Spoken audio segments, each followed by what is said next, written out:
The Prime Minister of New Zealand has said Britain's position is stronger if it remains in the European Union.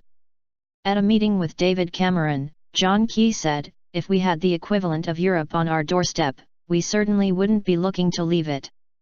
Mr. Cameron described the comments as important. New Zealand wants to sign a free trade deal with the EU. The Vote Leave campaign said it was safer to take back control of UK trade deals from bureaucratic Brussels.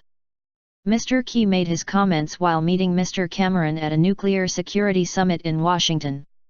He stressed that it was for the British people to decide on the outcome of the EU referendum on June 23. But he added, "We certainly think it's a stronger position for Britain to be in Europe." Scare stories. He said New Zealand wanted a free trade agreement with Europe because of its huge amount of middle-income consumers. Will Straw, executive director of the Britain Stronger in Europe campaign, said the remarks underlined the vital importance to British consumers and businesses of the UK's access to Europe's single market, which is the best free trade deal available to the UK.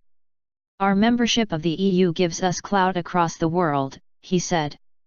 But Vote Leave chief executive Matthew Elliott said Britain doesn't have a free trade deal with New Zealand, one of its closest allies, because we've handed control of trade policy to the EU.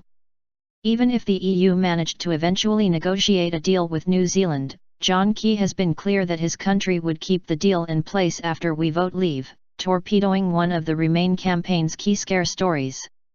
On Twitter, others questioned whether Mr. Key was best placed to comment after backing ultimately unsuccessful efforts to change New Zealand's flag, which includes the Union Jack.